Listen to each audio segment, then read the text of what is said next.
Yo yo yo, salut les turfeuses, salut les turfeurs, bienvenue pour un nouveau pronostic de Benoît Requin. Merci pour vos likes, pour vos commentaires, n'hésitez pas à vous abonner pour recevoir tous mes pronostics tous les jours et pour accéder à tous mes tickets pour la course du Quintet, rendez-vous directement dans mon commentaire épinglé.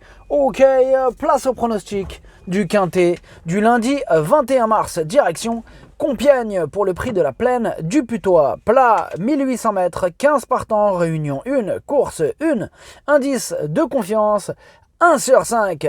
Cette vidéo, je la tourne avant l'arrivée du Quintet de ce dimanche. Je reviendrai dessus demain. Petit retour sur le Quintet du samedi 19 mars. C'était un Quintet à l'envers. Ok, c'est parti, on commence le pronostic et on commence avec le numéro 1, Salesman. Et on écoute son entraîneur Pierre-Yves Bureau. Salesman est très régulier, il vient de faire une bonne rentrée sur 1600 mètres. Il paraît assez compétitif, même s'il est assez chargé. Jugé sur sa dernière prestation, je pense qu'il a son mot à dire pour finir à l'arrivée. Alors, ce que j'en pense de Salesman, eh bien, il fait quasiment l'arrivée de toutes ses courses. Il n'a plus à faire ses preuves à ce niveau de la compétition. Il s'annonce redoutable. Le numéro 2, Amedras. Et on écoute Christophe Escuder. Amedras revient sur le gazon dernièrement. Amedras, revenir sur le gazon dernièrement l'a grandement aidé. Il m'a un peu surpris. Maintenant, lundi, il va avoir à surmonter la pénalité, mais sur sa forme du moment, j'y crois au moins pour les places. Alors, ce que j'en pense d'Amedras, il a le défaut de ne pas toujours répéter ses bonnes sorties, mais il vient quand même de remporter le Quintet du 19 février et il va tenter de confirmer. Le numéro 3, Iron Wizards, et on écoute Caroline Rondelet-Lancelin. Iron Wizards n'a jamais déçu depuis ses débuts. Cela dit, c'est la première fois qu'il court avec autant de partants. Il a moins d'expérience et est confronté à ses aînés. C'est bien notre seule interrogation. Car je pense qu'il vaut 40 de valeur. Il ne connaît pas la piste, mais comme il aime découvrir les choses, c'est plus un avantage. S'il est relativement maniable, il peut être à l'arrivée. Alors, ce que j'en pense d'Iron Wizards. En 7 courses, 7 fois à l'arrivée, ce sera son premier Quintet, mais sur ce qu'il nous montre, il peut en faire souffrir plus d'un sur sa route. Le numéro 4, Pegasus, et on n'aura pas les commentaires de l'entraîneur de ce numéro 4. Alors, ce que j'en pense de ce Pegasus, eh bien tout d'abord, lui c'est le 8e, c'est lui le 8e de mon pronostic. Eh bien Pegasus, il a terminé 8e du Quintet du 19 février, mais il a déjà prouvé sa compétitivité et il a les moyens dans ce lot de remettre les pendules à l'heure. Le numéro 5, Barry, et on écoute Mathieu Brasme. Barry a été ralenti cet hiver, mais pas arrêté. Il est en bel état et a déjà montré qu'il était performant sur sa fraîcheur. On a préféré attendre le retour du gazon. Il apprécie Compiègne, et comme c'est un attentiste, il a besoin d'un parcours favorable. Je suis relativement confiant, il a un peu moins de marge depuis qu'il a gagné, mais peut tout à fait finir dans le Quintet gagnant.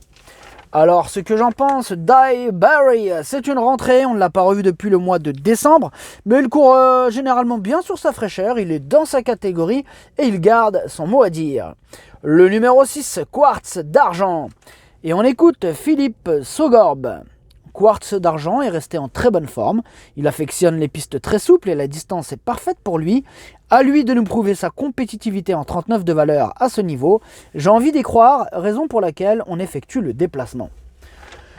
Alors, ce que j'en pense de Quartz d'Argent, eh bien sa victoire le 10 février, elle était impressionnante de facilité. Bon là, il passe un test à ce niveau, ce sera son premier Quintet. Confié directement au terrible Michael Barzalona, il peut frapper un grand coup. Le numéro 7, Electroscope, et on écoute David Windriff. Electroscope a été acquis à réclamer en vue d'une carrière en obstacle. Il saute bien, mais a besoin de se façonner encore à l'entraînement. Au regard de sa forme, on en profitera pour tenter l'aventure à ce niveau. Il affectionne les pistes très souples et la distance ne devrait pas le déranger. Je n'ai pas beaucoup de recul, mais j'en attends un bon comportement. Alors, ce que j'en pense d'Electroscope, eh bien, il a disputé 3 quintets pour 3 échecs. Il va devoir nous montrer un tout autre visage pour espérer se mêler à l'emballage final. Oh, le numéro 8, El Magnifico. Et on écoute David Smaga. El Magnifico est confirmé à ce niveau et en belle condition pour sa rentrée. J'espère le voir bien faire lundi, d'autant qu'il a tiré un numéro de corde très correct ici. Joséphine Soudan. Quoi? Je me raconte là. Ah non, on est parti. Je suis parti sur un autre cheval. Bon, voilà. Voilà ce qu'il nous a dit l'entraîneur. Alors, ce que j'en pense d'El Magnifico, il n'a plus à faire ses preuves à ce niveau de la compétition. Il effectue une rentrée. La régularité, malheureusement, ne fait pas partie de ses principales qualités, mais c'est loin d'être une impossibilité. Hein. Bon, ça reste un casseur de tickets quand même. Ah oui, c'est un peu du tout rien avec ce Magnifico. On passe au numéro 9, Stepside Bell. Et on écoute... attendez que je la retrouve. On écoute... Joséphine Soudan. Alors, Stepside Bell est en forme et le fait de retrouver le gazon devrait être un atout. J'en attends une bonne prestation et j'espère qu'elle fera plaisir à ses propriétaires. Alors, ce que j'en pense de Stepside Bell, tout d'abord, c'est mon cheval de complément en cas de non partant, c'est numéro 9. Eh bien, il passe un test à ce niveau, ce sera son premier quintet. Il vient de prouver sa forme le jour de sa rentrée, et mieux vaut donc ne pas le sous-estimer. Le numéro 10, Toriano, et on écoute Nicolas Collery. Toriano avait eu un petit souci à Cannes et on a dû faire l'impasse sur une course en fin de meeting. Ensuite, il a eu besoin d'un parcours à Deauville. En dernier lieu, cela ne s'est malheureusement pas ouvert, il a replongé un peu en dedans, courant très bien, 6e tout près. Il aura le terrain bien souple qu'il affectionne et monté en condition. Je suis plutôt confiant pour les places. Alors, ce que j'en pense de Toriano, il reste sur 2 échecs consécutifs au niveau réclamé. Son seul essai dans un quintet, il s'est soldé par une 13e place et d'autres candidatures nous apportent de plus solides garanties. Le numéro 11, Smoking Bianco, et on écoute Nicolas Collery encore. Smoking Bianco, on a peut-être fait un peu beaucoup de vent en dernier lieu. Après un petit passage à vide à l'entrée de la ligne droite, il s'est bien ressaisi pour finir. Dans un quintet comme celui-ci, il a son mot à dire. Jugé sur sa forme et à ce poids-là, ce n'est pas une impossibilité en fin de combinaison. Alors, ce que j'en pense de Smoking Bianco, ses 3 dernières sorties au niveau inférieur sont excellentes. Pour lui aussi, ce sera son premier quintet. Attention à lui. Le numéro 12, Delta Spirit. Et on écoute Ludovic Gadbin. Delta Spirit va effectuer sa rentrée, mais elle est travaillée en conséquence. On le connaît parfaitement dans cette catégorie où, à cette valeur, sa marge de manœuvre est très faible, mais au courage, il arrive toujours à accrocher une place. Il affectionne les pistes assouplies, avec un bon parcours, on peut le retenir en fin de combinaison. Alors, ce que j'en pense de Delta Spirit, il effectue sa rentrée, on ne l'a pas revu depuis le mois de novembre. Il a tenté sa chance 2 fois dans les quintets pour 2 échecs, on demande à voir. Le numéro 13, Hénouville, et on écoute Rodolphe Collet.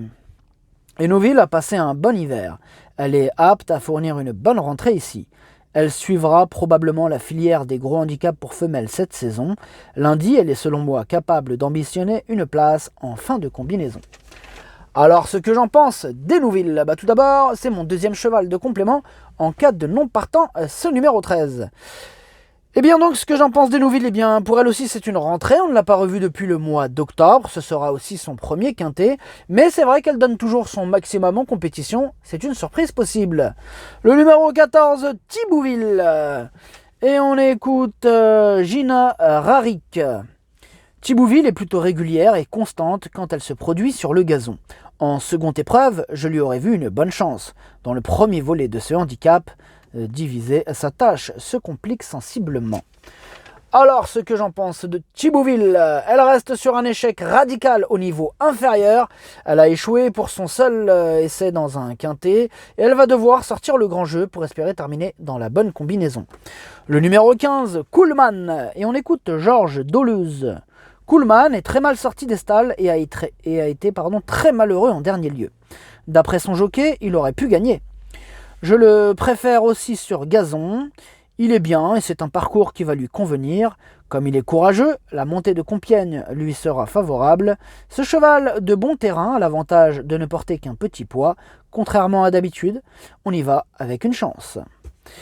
Alors, ce que j'en pense de Kuhlmann, ces 4 dernières courses, une seule fois à l'arrivée et seulement pour une 5e place. Ce sera aussi son premier quintet, il aura fort à faire. Le pronostic, ça donne As, 3, 6, 8, 11, 5, 2. Merci d'avoir suivi cette vidéo, n'hésitez pas à vous abonner pour recevoir tous mes pronostics tous les jours et pour accéder à tous mes tickets pour la course du quintet, rendez-vous directement dans mon commentaire épinglé. À jouer avec modération, bonne chance, chopez-le-moi, ciao.